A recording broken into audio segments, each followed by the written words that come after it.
திருப்பதிக்கு போறதுக்கு சில வாய்ப்புகள் தடை, சில காரியங்கள் தடையா இருக்குன்னா தடையை நீக்கிட்டு நான் போகணும். நான் ஜெபமாலை சொல்றதுக்கு சில தடைகள் இருக்குதுன்னா தடையை நீக்கிட்டு நீ போகணும். பிரைஸ் எல்லாம் ஹல்லேலூயா. அப்ப அந்த டைம்ல நமக்கு செட் ஆகல, இன்னொரு டைம் தெரிந்தெடுக்கணும், அதை செய்யணும். ஜெபமாலை சொல்லணும், பைபிள் வாசிக்கணும், குடும்ப ஜெபம் சொல்லணும். இது எதுவும் இதெல்லாம் செய்யலன்னு வச்சுக்க. காலையில கூட நான் குறிப்பிட்டு கொண்டு இருந்தேன், ஆண்கள் கோவில்ல இப்ப உதாரணமா இயேசு ஆண்டவர் கூட 6வது அதிகாரம் யோவானார் செய்தியில 1 அந்த 15 வரையிலும் வாசிக்கிறோம். அதுல பகுதியில 5000 மக்கள் நிறைய அவருடைய வார்த்தை கேட்டுட்டு இருக்காங்க. 3 நாள் அவரோட இருந்ததுனால ரொம்ப பசியா இருக்கிறாங்க, களைப்பா இருக்கிறாங்க. அதனால உணவு கொடுங்க அப்படின்னு சொல்றாரு. ஒரு பையன்ட்டு 5 அப்பமும் 2 மீனும் இருக்கு, அதை பழுக செய்து கொடுக்குறாரு. சாப்பிட்டவங்க எத்தனை பேரு? ஆண்கள் மட்டும் 5000. சாதாரண கோயில்ல ஆண்கள் எத்தனை பேர் இருப்பாங்க? பெண்கள் ஒரு 1000 பேர் இருக்காங்க. ஆண்கள் எத்தனை பேர் இருப்பாங்க? ஒரு 200 பேர், 200 பேர் இருப்பாங்க. 300 பேர் சரி, கொஞ்சம் முடியாத ஜனங்கன்னு வச்சுக்கலாம், கொஞ்சம் ஆண்கள் மிச்சமா வருவாங்க. அவ்வளவுதான்.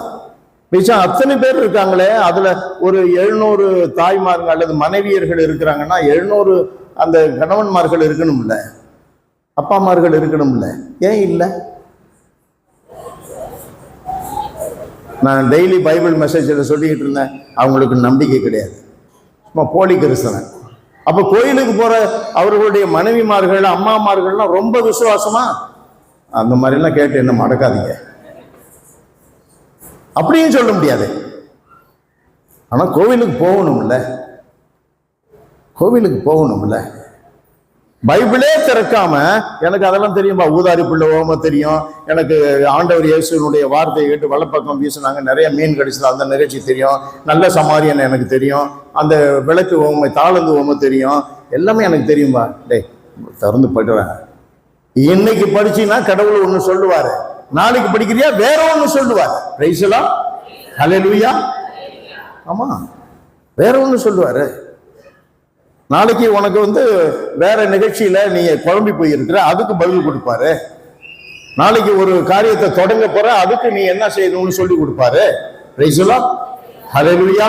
சரி, இன்னைக்கு தான் சாப்பிட்டிய, ஏன் நாளைக்கு சாப்பிடுற?